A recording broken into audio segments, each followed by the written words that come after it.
On this episode of Locked On Lightning, we discuss where does Andrei Vasilevskiy rank all-time in the all-time greats of goalies. We'll talk about that, as well as Braydon Point.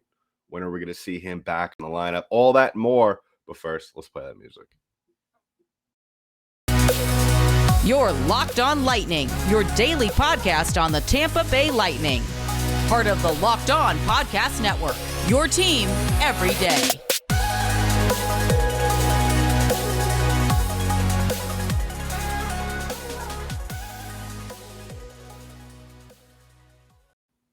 And welcome to another episode of Locked On Lightning, part of the Locked On Podcast Network. I'm your host, Adam Tanker. I'd just like to thank all of you for making this your first listen of the day. And if you're watching us on YouTube, I'd like to thank you for making us your first watch of the day. And if you haven't already done so, please go ahead and like and subscribe to the pod. Give us a follow wherever podcasts are distributed, or give us a follow up or sub on our YouTube channel. It's been blowing up over the last couple of weeks, and it's all thanks to you. On this episode of Locked On Lightning, we'll be talking about Andrei Vasilevskiy. He's been having an incredible run this entire playoffs, as well as the last 2 years, really, which has resulted in 2 Stanley Cup final wins, as well as we will be discussing Braydon Point. Where do we expect to see him come back? What do we think it might be? We'll talk about that. So why don't we start about Andrei Vasilevskiy, who has just been absolutely tearing it up, gone full playoff Vasilevskiy mode. Through 11 games played, he has 8 wins. His save percentage is .932. He has just been unbelievable out there. His goals against average is 2.22, and the thing that has really impressed me about Vasilevskiy, and this is when you know he's on. We haven't really seen him do this consistently throughout this entire season, and a lot of that, obviously, if you've been listening or watching the show the entire season, you know it's because, and not even from me, if you're watching the games, you could just tell, especially if you watch this team on a yearly basis, you know that Vasilevskiy has at times looked fatigued, and a lot of that has to do with the amount of games he's played over the last couple of years. 23 in the playoffs last year, 25 in the playoffs before. Not to mention he started 55 plus games this year, which is the first time he's ever done that in his career. And you could tell once he hit that, and before the season, he's only played more than 50 games once in his career. And that was the year he won the Vezina, the last time he won the Vezina. And really, you could tell, and I'm not a fan of the whole workload in terms of monitoring players game by game, making sure, saying that, especially, I mean, you see it more in baseball, but certain teams in hockey, they take the workload number very seriously. If the analysts come back and say, listen, this goaltender is a 45 game goaltender, they are going to cap it off at 45 games. And that's why you've seen more so these days the emergence of the 2-goalie system, which, if you've been listening to Locked On NHL, the national show that we have on Thursday afternoons, or Thursdays in general, which I co-host with Locked On Avalanche host Chris Masilli, him and I go back and forth very relatively, a lot, because, he's more so the 2-goalie guy, as well as, obviously for obvious reasons, I'm more so, especially for reasons because of the playoffs, I firmly believe in having one set guy. So once the playoffs roll around, that is your guy. There's not even a conversation had as to who are we going to start. Are we going to start this guy over this guy? And so, with Andrei Vasilevskiy, it was a little bit of an interesting decision by John Cooper to play him much this year, even with Brian Elliott behind him in net, who Brian Elliott struggled a little bit early on in the season, but he really brought it together down the stretch. And it was I'm glad to see that it paid off in terms of that his sluggishness or whatever he was working through. he got it nailed down by the playoffs. So we're talking about where, especially with the last couple of years and his record in clinching games, the amount of shutouts that he has had through 92 games played in the playoffs, he has 5 shutouts. And obviously measuring a good goaltender, not only there is such a thing as goaltenders that are okay during the regular season, but really turn it on, and then vice versa. And we see this across all sports. The name that comes to mind really recently in terms of a player who is good during the regular season, but when the playoffs roll around has just absolutely turned it on another level, has been Madison Bumgarner in baseball. And that's kind of what Vasilevskiy reminds me of to a certain extent. I mean, there's no doubt about that. He is a fantastic goaltender. 229 wins over 365 games played. But when it's something about the playoffs, and obviously we know he's which one of the the the the phrases that I hate in hockey, because there's a lot of phrases that are used a lot and regurgitated a lot. A gamer, but I got to use it in this instance. Andrei Vasilevskiy is a gamer, and when it comes to the playoffs, he is just on a whole nother planet than any other goaltender in the National Hockey League, and that's why not only he has, but the Lightning have been as successful as they have. So looking at where he has put himself into a conversation now of the Mount Rushmore of goaltenders, at least over from the past era of goaltenders. And I really think maybe I'm a little biased just because that was my era growing up watching hockey and when I really got into the game. But I think the top 3 goaltenders of all time are Marty Brodeur, Dominic Hasek, and Patrick Roy.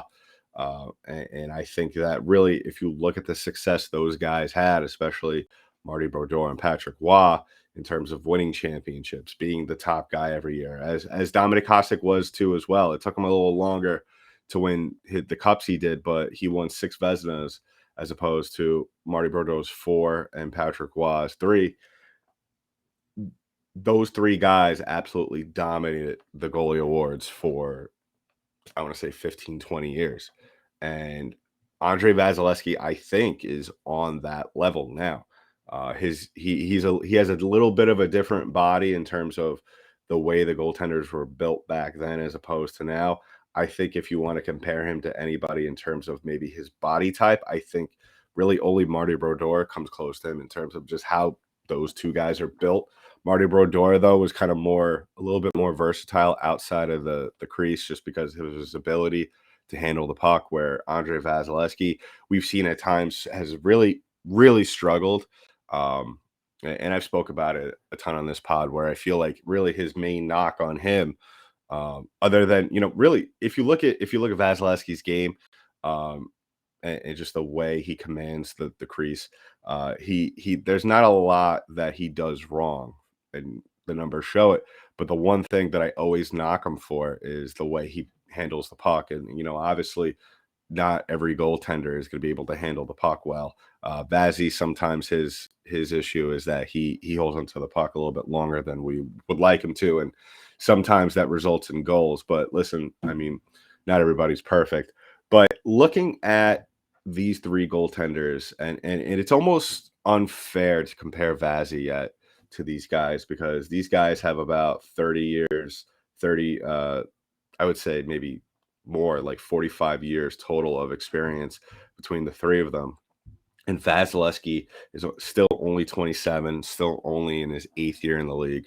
So there's still a lot more that needs to be done to where you could match up the numbers against Vasilevskiy. But what he has done in the period of time that he has been in the National Hockey League has just been unbelievable. I mean, if you look at his playoff stats, and maybe Marty Brodeur and Patrick Roy maybe come close. Dominic Hasek, really, you can't really compare him that much in terms of playoff stats, just because of those teams that he was on in Buffalo, where it kind of took him a while. And he started out in Chicago as well, but he didn't really do a whole ton in the playoffs. He did. He has the numbers, and he was a fantastic goaltender. But at the same time, if you look at what Vazzy has done and the success of those teams, I mean, really, the only time you could really look at Hasek and be like, damn, like, look at his numbers in the playoffs were really those 3 years he was in Detroit, where his goals against average was 1.92. And you measure that up against his goals against average in Buffalo was 2.04. And then his 2 years in Chicago, which were a wash because he was still a very young player. He was only there 2 years. That equals out to 2.02, which is insane. Those are video game numbers. And really, I'm not just measuring Vasilevskiy against these three goaltenders in terms of their playoff experience, but total. I just think that they also have all differ styles. Patrick Waugh, he didn't invent the butterfly, but that he really was the one that made it popular. And if you're not really entirely sure what the butterfly style is, it's really what all the goaltenders these days use, especially Vasilevskiy. So, but I would, if I had to rank Vasilevskiy right now, right before the break, between these three goaltenders, I would say he's right up there. I think if we had a Mount Rushmore of goaltenders in the last 30 years, I would say it's Brodeur, Hasek, Waugh, Vasilevskiy, and I guess for the sake of there being a fifth, I would probably say maybe Curtis Joseph, or there's a lot of names that you could exchange out there for that fifth. It could be Curtis Joseph. It could be maybe Mike Richter, or it could be Ed Belfour, or like I said, there's a lot of names that you could exchange out there. Marc-Andre Fleury, even some might make the argument for Corey Crawford, the years he had in Chicago. So the conversation can be could be made and could be had, and we'll definitely talk about that in the off season. I'll wrangle up some, whether it be Locked On host or some just regular people in the game of hockey, and we'll sit down and talk about that. So let us know in the comments below if you're watching this on YouTube. Who do you think? Where does Vasilevskiy rank all time right now out of goaltenders in the last 30 years? Obviously, you can't rank them all time with some of the best, because the game is just different now as opposed to maybe 50, 60 years ago. But let us know where he ranks, at least between those other three guys. Coming up after the break, we'll be talking about Braydon Point. But first, I want to talk about our first and only sponsor of the day, and that is rockauto.com. Now, with everything going up with inflation, with a lot of things going on in people's lives, in terms of not just having the time to just sit down and do a lot of the things that you need to get done, Rock Auto makes it super easy and cheap for people to find the auto parts that they need for their cars. You could save time and money. Why choose to spend 30, 50, or even 100% more for the same parts from a chain store or the car dealership? Rock Auto is a family business serving the do-it-yourselfers for over 20 years, and Rock Auto prices are reliably low for every customer. So go explore their easy-to-use website today to find the solution for your auto part needs. Go to rockauto.com right now and see all the parts available for your car or truck. Right, Locked On, and they're happy to hear about us box, so they know we sent you. Amazing selection, reliably low prices, all the parts your car will ever need. rockauto.com.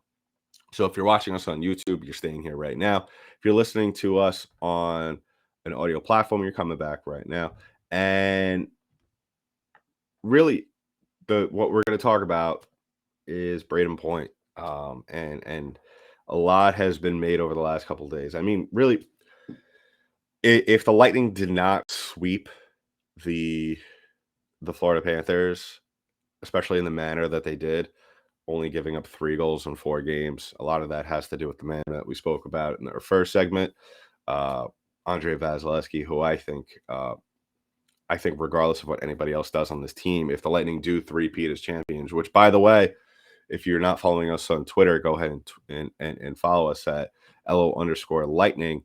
I threw a little bit, I don't know, I guess an incentive for all of you, if you're not aware. So before the start, I believe, of game 2 or game 1 in the Panther series, they spoke to John Cooper, and he was talking about not really having to worry about what the other team does, just worry about yourself. And he said it's not so much about, it's not a matter of how many you put in, but it's how many you keep out.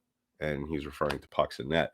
So, and I said that was a great quote. And I said, if the Lightning three-peat as champions, I will get that tattooed on my body. But to kind of up the ante, if the Lightning three-peat, I said, anybody, if you go to the original tweet in which that happened, if that gets 2,000 retweets, we'll run a poll on the Twitter page for LO_Lightning, and we will let you decide where on my body I get it. So go ahead and look at that. But yeah, if the Lightning didn't sweep, I think, and that kind of, they kind of helped themselves out, obviously without not really realizing it in a way.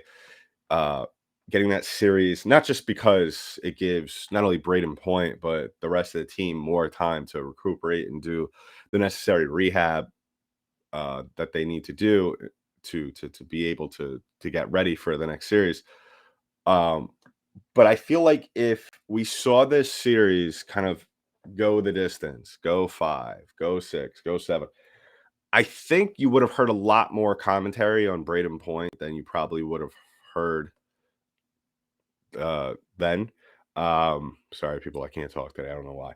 But anyway, um,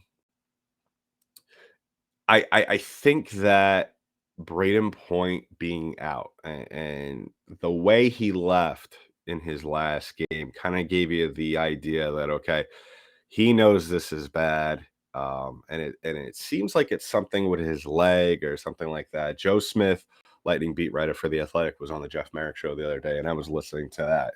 And by the way, if when you're done listening to my show, if you want to listen to a very good hockey radio show / I guess it's in podcast form. Yeah, I mean, you know Jeff Merrick from probably 32 Thoughts, but Jeff Merrick, one of the I think, at least in my opinion, one of the most well-respected media members in hockey today. Definitely go listen to his show. He had Joe Smith on, and they were talking about really the mystery behind Braydon Point in terms of not much is, or anything at all is really being said. And Joe Smith is very plugged into the team. One of the top guys around covering that team. And I think a lot of it has to do, and we already know, if you're a fan in the game of hockey and have followed the NHL media, we all know there's always mystery around injuries. I mean, look at how they list off injuries. You know, it used to be lower body, upper body, and even then, I mean, you don't get much out of that. But judging from what Braydon Point, how he reacted when he left his last game, it's a little concerning now that you think about it. But at the same time, you don't want to sit here and be, well, it's not that big of a deal because the Lightning, look what they did to the Panthers without Braydon Point. And yes, it was very impressive. And not having 21 in the lineup makes that series sweep all that more impressive. But at the same time, going into an Eastern Conference Finals, going into a potential Stanley Cup final once again, you're going to need everybody. And a lot of that has to do with the fact that, guys go up and down. They go through ebbs and flows throughout the course of a playoff. Guys get worn down. And yes, the Lightning having almost, if this Rangers series goes 7, we're talking about the Lightning having almost a week off, really, which is fantastic. But at the same time, this is still, regardless of recent performance, this is still a all hands on deck situation. And the guy that, and this might work out for Pointer as well in terms of him. He was playing well, but he wasn't really playing Braydon Point branded playoff hockey. So, if he does come back, this might have been a good, I guess, sabbatical for him to kind of get his head on straight and kind of think about some things that he was doing during the playoffs, during that Leaf series especially. But maybe also on the other side of that, a lot of it had to do with maybe there was already something there in terms of a undisclosed injury. and whatever happened during the Leaf series kind of just amplified that. We all are aware of what Braydon Point, the injury history he's had, double hip surgery. Um, but when he's on the ice, man, he is one of, in my opinion, top 5 best forwards in the league, especially during the playoffs. Obviously, some people might disagree, but when he is at the peak of his powers, which we have seen him do, he is one of the most explosive, one of the most elusive players in the National Hockey League. I would say probably almost, and this might seem a little bit blasphemous, but almost you'll see glimpses in his game in terms of just pure explosion down the ice, Connor McDavid like speed at times. But yeah, I think that we won't hear anything about Braydon Point until he does come back, if he does at all. I would imagine if it's this bad that he didn't play in that series against the Panthers, if he wasn't, because we all know during the playoffs, if a guy could go in terms of if his body is allowing him to perform, if a guy could go, they're going to go and play. But the fact that we did not see him play really or at all throughout the course of that series is a little concerning. But hopefully, this gives him this time off, gives him a little bit more time to recuperate, to rehab a lot better, not have to worry about having to jump into a game if it's a must win, especially as we kind of see how this Rangers Hurricane series, and I spoke on the last pod, excuse me, and I'll talk about more about this after the break, just to wrap things up. Um, we've already made it our established viewpoint here on the show that we want Carolina, because yes, it was documented during the regular season that Tampa struggled equally against New York and Carolina, but at the same time, I feel like with the previous playoffs, last year's playoffs, Lightning played Carolina in the opening round. I just feel like with that question mark in net with Antti Ranta, who has been playing well, don't get me wrong, um, at the same time is very susceptible to injury. Not saying that, we're hanging our hat on that, but then you have a cold Freddie Anderson, who is also very susceptible to injury, waiting in the wings. And then I guess from what I've heard, a very good, one of the best third string goaltenders in the league, and Charlie Lindgren waiting in the wings as well. I like that situation more so than, and I'll talk about this more after the break, but I like that more than a young, still kind of a raw Rangers lineup with an Igor Shesterkin, who is one of those guys that can turn it on at any point.